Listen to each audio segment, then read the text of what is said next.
Singular plural sentences. Singular plural याच्या मागच्या व्हिडिओमध्ये आपण वेगवेगळे नियम पाहिले, तसंच मॉडेल्स आणि ऑक्झिलरी वर्ब्सचा उपयोग पाहिला. आता प्लुरल नाउन्स वापरली आहेत अशी काही वाक्ये पाहू. जेव्हा आपण सिंग्युलर वाक्य प्लुरल करतो तेव्हा नामाव्यतिरिक्त इतर शब्दही बदलतात. चला पाहूया. आता I can see a bus हे वाक्य पाहू. हे वाक्य प्लुरल करताना असं होतं, I can see buses. Plural वाक्यामध्ये दोन बदल आहेत. पहिला बदल बस ह्या शब्दामध्ये झाला, ज्याचं झालं बसेस. दुसरा बदल म्हणजे ए हे अक्षर काढून टाकलं आहे, कारण ए फक्त आपण सिंग्युलर नाउन बद्दल बोलत असतानाच वापरतो. पुढचं वाक्य पाहू. दिस इज अ शार्प नाईफ. या वाक्याचं प्लुरल आहे दीज आर शार्प नाईव्स. या वाक्यामध्ये बऱ्याच गोष्टी बदलल्या आहेत. नाईफ हा शब्द नाईव्स असा झाला आहे. हे आपण नियमांमध्ये पाहिलं आहे. दिस हा शब्द दीज असा झाला, कारण जेव्हा आपण एकापेक्षा जास्त नाउन्सबद्दल बोलतो तेव्हा आपण धिसच्या ऐवजी दीज हा शब्द वापरतो. इज हा शब्द आर झाला आणि आधीच्या वाक्यात पाहिलं त्याप्रमाणे ए हा शब्द काढून टाकला. पुढील वाक्य आहे दी बेबी इज क्राईंग.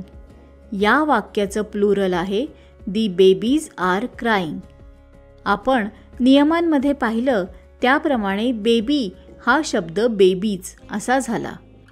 इज हा शब्द आर झाला. दी हा शब्द तसाच राहतो आणि तो एक किंवा अनेक नाउन्सबद्दल बोलताना वापरता येतो. हे वाक्य पहा. That toy is broken. याचे प्लुरल आहे दोज टॉयज आर ब्रोकन.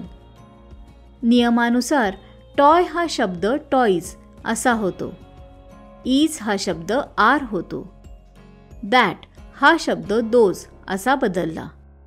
ज्याप्रमाणे धिस हा शब्द दीज होतो, अगदी त्याचप्रमाणे. पुढील वाक्य आहे माय फ्रेंड हॅज अ फोन. याचे प्लुरल आहे माय फ्रेंड्स हॅव फोन्स. यामध्ये दोन सिंग्युलर नाउन्स आहेत. फ्रेंड ह्या शब्दाच्या शेवटी फक्त एस लिहून फ्रेंड्स हा शब्द तयार झाला आणि फोन हा शब्द फोन्स असा बदलला.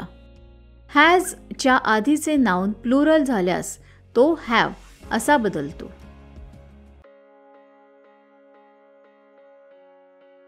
पुढील वाक्य आहे there is an aircraft in the sky. या वाक्याचं प्लुरल आहे there are aircrafts in the sky.